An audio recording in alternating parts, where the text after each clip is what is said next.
제121차 최고위원회 회의를 개최합니다.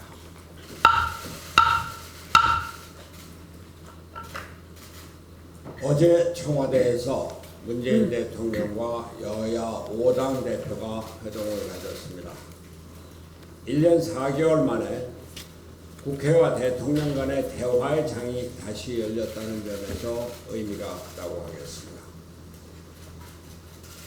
어제 회동의 주요 의제는 일본의 경제 보복 조치에 대한 대응이었습니다.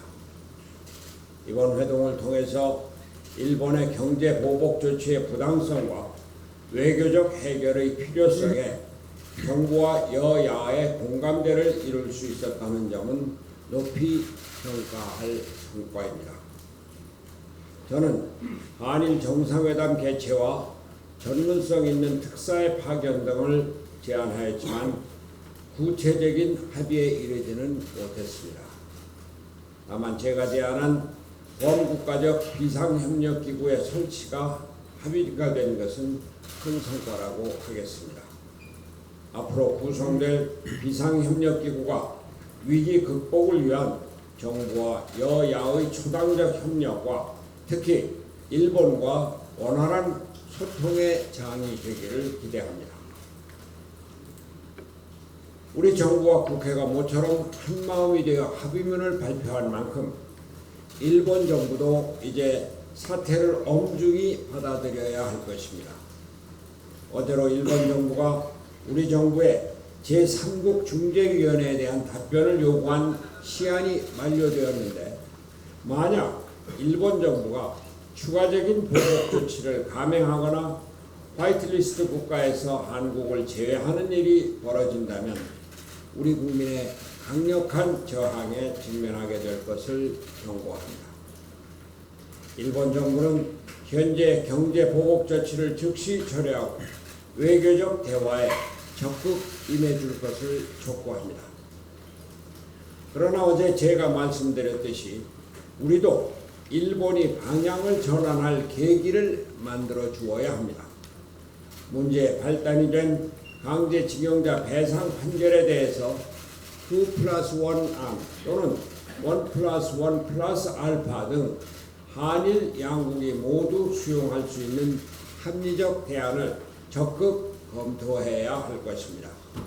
이미 일본 기업의 국내 자산에 대한 매각 절차가 착수된 만큼 문제 해결이 가능한 대안을 조속히 모색해야 할 필요가 있습니다. 어제 회동에서는 그 외에 경제 철학의 전환과 정치개혁, 개헌 등을 함께 제안하였습니다. 그러나 중요한 국가 현안임에도 불구하고 사정상 이에 대한 깊은 논의가 이루어지지 않는 점은 아쉽게 생각합니다. 앞으로 영수회담이 정례화되어서 산적한 주요 현안에 대해서 정부와 여야가 통 크게 합의를 이뤄내고 국민의 힘을 하나로 모으는 계기가 되기를 희망합니다. 경제 문제에 대해서 한 말씀 드리겠습니다.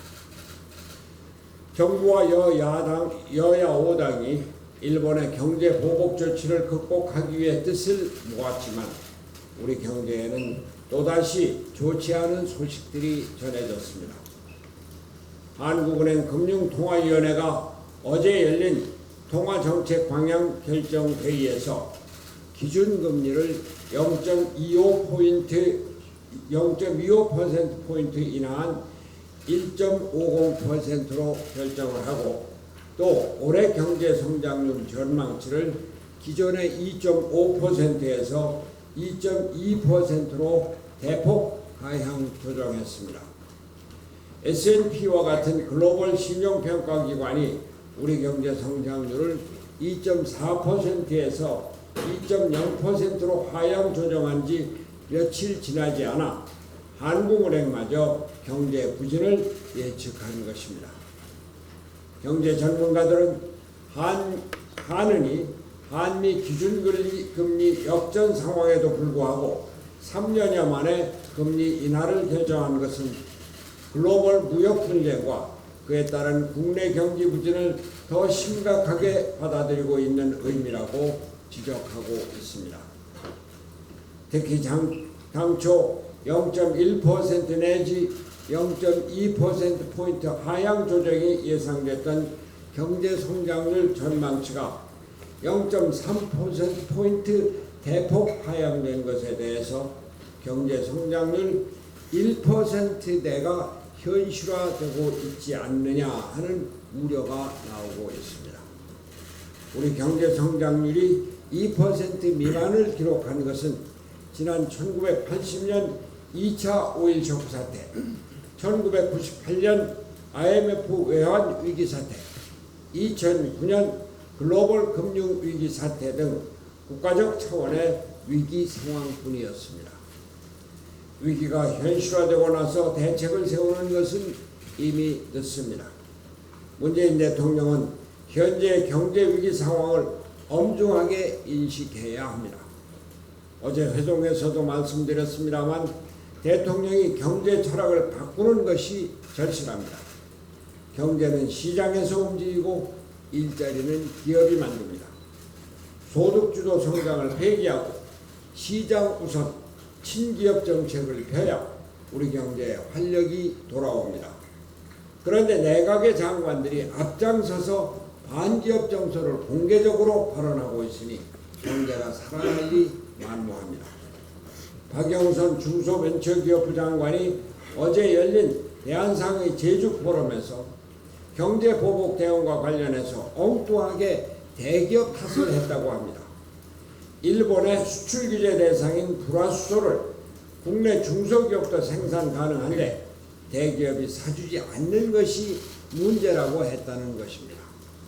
이에 대해서 같은 포럼에 참석한 최태원 SK그룹 회장이 국내 생산 불화수소는 공정에 맞는 디테일에 들어가지 못하고 있다 하고 즉각 반박하고 나섰습니다. 일본의 경제 보복 조치는 정치 외교로 인해 불거진 사태인데도 그렇지 않아도 대응책 마련이 도시인 대기업을 정부의 장관이 비판하고 나서는 것이 문제 해결에 무슨 도움이 되겠습니까? 문재인 정부가 드러내놓고 친노조 반기업 정서를 조장하면서 사회 혼란도 더욱 가중되고 있습니다. 민주노총이 현대중공업과 대우조선 등을 중심으로 어제부터 총파업에 돌입했습니다. 학교 비정규직 노조도 2차 총파업을 예고했습니다. 갈등을 신속히 중재하여 경제 동력이 멈추는 일이 없도록 해야 할 정부는 어디에 있는지 묻지 않을 수 없습니다.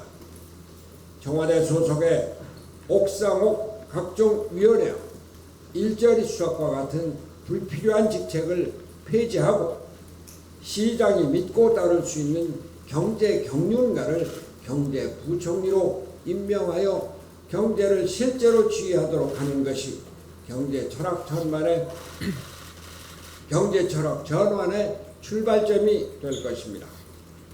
저성장과 장기 경기 침체에 대한 우려가 현실화되지 않도록 지금이라도 행동에 나서줄 것을 다시 한번 문재인 대통령에게 간곡히 호소합니다.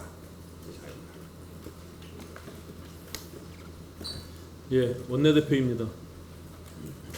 오늘은 국민 여러분께 또다시 송구스럽다는 말씀으로 시작하겠습니다. 어렵게 문을 연 6월 임시국회가 오늘로써 마감되지만 지금 이 시간까지도 민생 법안들을 포함한 각종 현안들을 처리해야 할 본회의 일정이 합의되지 못하고 있습니다. 이후 여하를 막론하고 국회 운영의 책임을 공유하고 있는 교섭단체 원내대표로서 시작만 있고 끝이 없는 빈손 국회의 모습을 또다시 보여드리게 된 점에 대해 국민 여러분께 진심으로 송구하다는 말씀을 올립니다. 국민 여러분께서도 잘 아시는 것처럼 6월 임시국회 소집 절차가 진행되는 와중에 북한 목선 귀순 사건과 관련하여 군 당국의 사건 축소와 거짓 브리핑 논란이 있었고 이 과정에 청와대 국가안보실이 개입했다는 의혹이 제기되었습니다. 따라서 이번 임시국회의 주요 의제가 경제 살리기를 위한 민생 입법과 정부가 제출한 추가 경정 예산안 심의를 위한 것이라 하더라도 이처럼 긴급한 현안으로 등장한 안보 문제에 대한 국회 차원의 논의 또한 피할 수 없는 일이었습니다. 이에 따라 바른미래당을 비롯한 야당들은 북한 목선 귀순과 관련한 은폐 조작 의혹에 대한 국정조사를 요구하였지만 집권단인 민주당이 국정조사가 필요한 사안이 아니라며 야당의 요구를 거부하면서 6월 임시국회는 구체적인 진척이 없이 차일피일 시간만 경과하게 된 것입니다. 이에 바른미래당 등 야당들은 더 이상 임시국회가 공전을 거듭해서는 안 되겠다고 판단하고 원만한 의사 진행을 위해 국정조사를 고집하는 대신 국회법 절차에 따라 정경두 국방부 장관 해임 건의안만이라도 표결에 붙일 수 있도록 하자고 민주당에 요청한 것입니다. 그러나 민주당은 추경안 처리를 포기하는 한이 있어도 해임 건의안 표결은 안 된다며 문희상 국회의장의 중재안마저 거부하고 당초 합의됐던 18일과 19일 본회의 개최를 끝내 무산시켰습니다. 그로 인해 6월 임시국회는 오늘 주요 현안을 단 하나도 처리하지 못하고 빈손 국회로 마감하게 된 것입니다. 이런 최악의 상황을 막기 위해 저는 문재인 대통령에게 어제 청와대에서 있었던 대통령과 여야 5당 대표 회동에서 정경두 국방부 장관 경질에 대한 입장을 표명해 줄 것을 요구했지만 대통령 또한 추경안의 조속한 처리만을 거듭 요구했을 뿐 야당의 요구에 대해서는 아무런 언급이 없었습니다. 이에 따라 여야 간 막판 극적인 타결 가능성도 현재로서는 사라진 상황입니다. 그러나 이후 여하를 막론하고 경제난에 고통받는 국민들을 위해 현재 국회에 계류 중인 민생 법안들은 하루빨리 통과시키는 것이 옳습니다. 국민의 자존심이 걸린 일본의 경제보복 철회 요구 결의안이 정쟁의 와중에 무산되는 것은 상상할 수 없는 일입니다. 정부가 제출한 추경안 역시 국회가 가부간 결정을 내리는 것이 맞습니다. 그렇다면 해법은 하나입니다.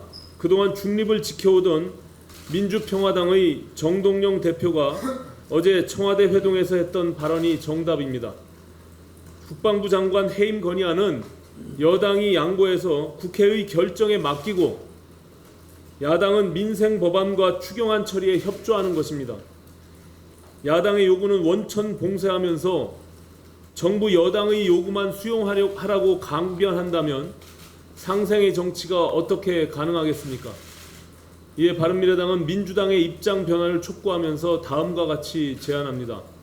6월 임시국회가 마무리하지 못한 민생 법안과 추가 경정 예산안, 일본의 경제보복 철회 요구 결의안, 그리고 국방부 장관 해임 건의안 처리를 위한 원포인트 임시국회를 다음 주 중에 여야 합의로 개최합시다. 일본의 경제보복에 맞서 일치 단결된 모습을 보여야 할 이 위중한 시기에 문제 해결의 주체여야 할 국회가 아무런 결과물도 내놓지 못하고 갈등과 분열만을 지속한다면 일본이 우리나라를 어떻게 생각하겠습니까? 공존의 정치를 위해 여야 모두 한 발씩 양보하고 대화와 타협으로 국민들께서 염원하는 결과물을 만들어 냅시다. 민주당과 자유한국당의 긍정적인 답변을 기다리겠습니다.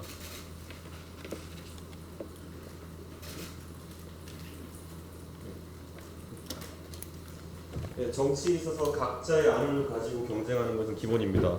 경제를 살리기 위한 방법을 놓고 경쟁하고 안보를 지키기 위한 방법을 놓고 여당과 야당이 서로의 안이 낫다는 것을 경쟁하는 것이 정치입니다. 그런데 최근에 여당이 만드는 구도는 애국과 매국의 구도입니다. 이 구도를 우리는 잘 기억하고 있습니다. 지난 박근혜 정권에서 반대파에게 매국의 딱지를 붙이면서 반사적으로 애국보수라는 세력이 태동했습니다. 애국보수에 정확히 대비되는 애국진보를 만들려는 것이 아니라면 당장 중지하십시오. 우선 조국 수석이 SNS로 매국에 대한 관점을 이야기했습니다. 그 개인적인 관점은 존중하며 청와대 내 핵심 관계자가 정한론의 창시자 중 하나인 요시다 쇼인을 인용한 참사에 대해서는 조국 수석이 어떻게 생각하는지 되묻겠습니다. 정부 내에 정한론자에 대해 호감을 가진 인사가 있다는 것입니다. 우리 정부 관계자의 발언이 단순한 토착 왜구가 아니라 이건 거의 토착 반민족주의자 수준입니다. 문제는 이 인사가 강경화 장관을 대신해 외교부 장관 물망에도 오르고 있다는 점입니다. 현재 언론과 정당에서 외교 상황이 엄중하기 때문에 그 인사에 대한 실명 지적을 자제하고 있지만 장관 임명 등의 무리수가 있을 경우 실명을 공개하고 역사관 등에 대해 공개 질의하지 않을 수 없습니다. 우선 민주당도 토착 외구 열심히 찾아다닐 것 없이 좌표 찍어드리겠습니다. 한국을 정벌하자는 정한론을 주장한 요시다 쇼인의 심취한 인사가 청와대에 있습니다. 최재성 의원은 의병들과 그쪽으로 가시고 조국 수석은 페이스북이 아니라 청와대 내부에 대고 죽창가를 부리십시오. 그리고 당내 사정에 있어서 지금 손학규 대표님의 측근들이 단식 중인 혁신위원들을 모욕하고 저주하는 발언의 영상이 공개되었습니다. 20만 조회수를 넘어서는 바람에 오랜만에 손학규 대표님을 실검 1위에 올려놓게 됐습니다. 그들이 배부하려고 한 유인물이 당직자가 준비한 것이라는 아주 흉흉한 소문도 있습니다. 극성당원이라는 해명과 달리 이들은 특위와 각종 위원회 위원장 등으로 손학규 대표님에게 의해서 임명된 당직자들입니다. 특히 국회에 출입하는 방문 장소와 보증인은 국회 출입 시에 기재하도록 되어 있습니다. 이들이 무슨 목적으로 출입했는지, 누가 이들의 출입을 승인했는지는 정확히 따져봐야 할 것입니다. 예전에 제가 언론인들에게 백브리핑을 할 때 의도적으로 그 기자회견을 방해하려고 한 행위 등과 맞물려서 이런 수준 이하의 정치 행위를 하는 사람들을 달고 7공화국과 제3지대를 희망적으로 언급하는 것은 경우에 맞지 않습니다. 그리고 이 모든 사단은 혁신위를 정상적으로 운영하는 것을 방해하기 위한 목적에서 기인했다고 봅니다. 혁신위에서 의결되어 올라온 혁신안 상정을 그리고 의결을 재차 건의합니다. 이들이 혁신안을 놓고 단식까지 하면서 자신들의 소신을 지키려고 하는 모습은 연동형 비례제에 대한 본인의 신념을 지키기 위해 로텐더홀에 이불을 펼쳤던 어느 노정객의 결기와도 전혀 다르지 않고 그 목적의 순수함에 있어서도 젊은 세대가 잘 될 수 있는 마중물 역할을 하기 위해 당대표직을 수행한다는 그 정식과도 맞닿아 있습니다. 젊은 혁신위원들에게 일할 공간을 만들어주겠다고 해놓고 마음에 안 드는 이야기를 하면 위원장이 사퇴해서 물리적으로 저지하려고 하고 혁신안의 적법한 상정을 막는 방법으로 지연시키려고 하는 것이 그들의 미래에 대한 마중물일 수는 없습니다. 마중물이 꾸정물이면 사람들은 그 우물을 외면합니다. 혁신이 만들어 놓고 단식하는 사람들에게 짜장면 먹었냐고 조롱하는 구정물들은 빨리 비워내야 합니다. 이 사안이 더 길어져서 서로 간의 갈등과 증오가 커지지 않길 기대하면서 오늘은 이 문제에 대해서 확실한 결단을 내렸으면 좋겠습니다.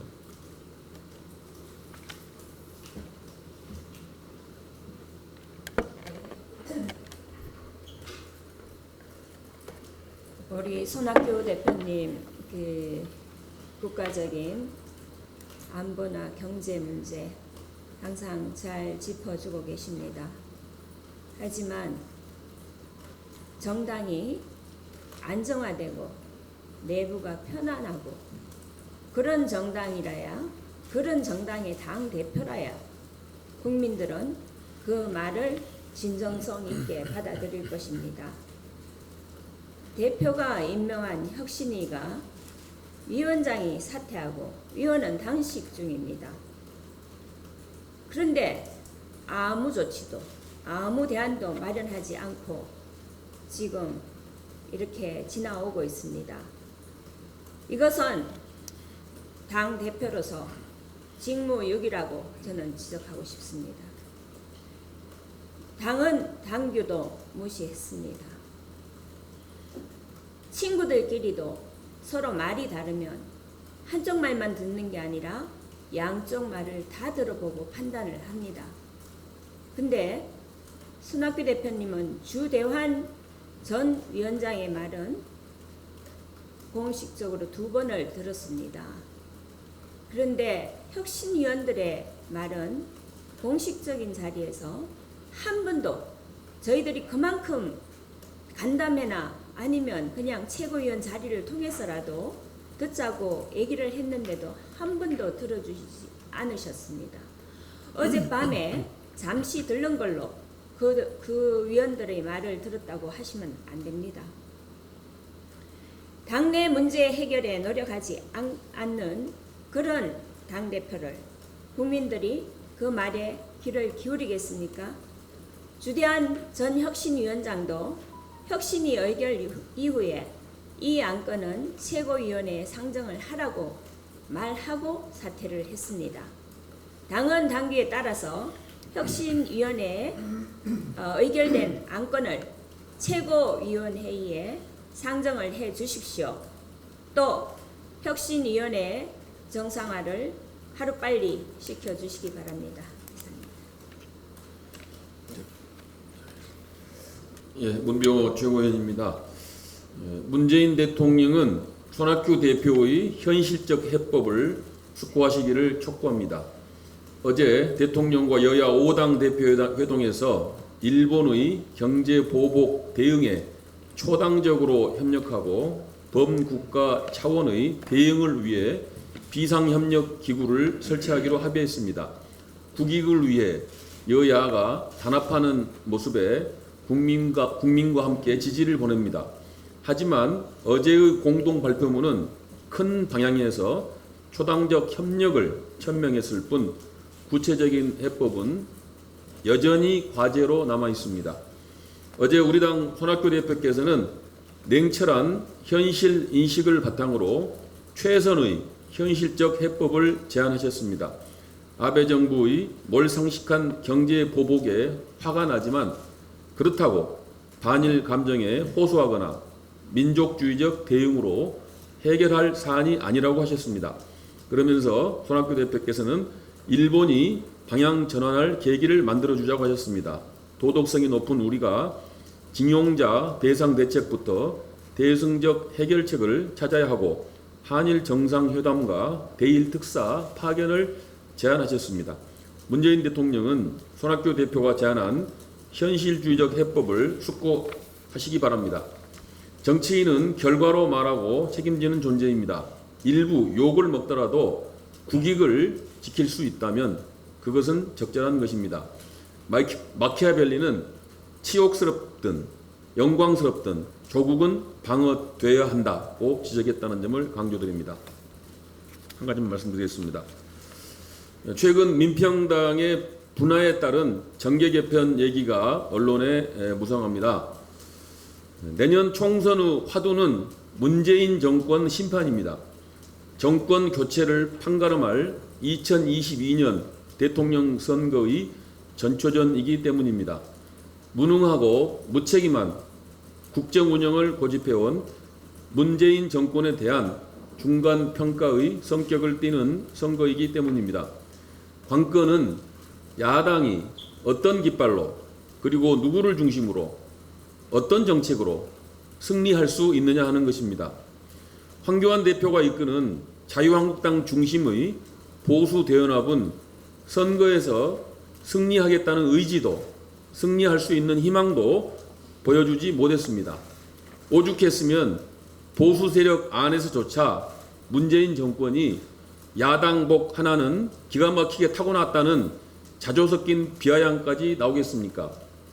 황교안 체제로는 총선에서 이기기 어렵다는 여론이 확산되면서 그 틈을 노리고 홍준표 전 대표가 움직이기 시작했습니다.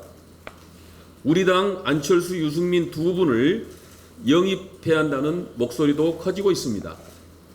야권의 새로운 대안이 필요하다는 얘기가 나라를 걱정하는, 경제를 걱정하는, 그리고 안보와 안전을 걱정하는 수많은 국민들 사이에서 본물처럼 터져나오고 있습니다. 자유한국당의 위기는 더불어민주당의 기회가 아닙니다. 자유한국당의 위기는 바른미래당의 기회입니다. 바른미래당은 자유한국당을 대신할 잠재력과 더불어민주당에게 승리할 가능성을 여전히 충분히 갖추고 있습니다. 지난 대선에서 안철수, 유승민 두 분의 표를 합치면 홍준표 전 대표가 얻었던 표보다 훨씬 더 많습니다. 전략과 정책만 잘 준비하면 바른미래당은 언제든지 위로 치고 올라갈 수가 있습니다. 혁신위는 그 잠재력을 현실로 만들려고 만들어진 기구입니다. 그런데 그 혁신위가 바른미래당의 무궁무진한 잠재력과 가능성을 오히려 더 고갈시키는 일을 하고 있는 것으로 국민들 눈에 비춰지고 있습니다.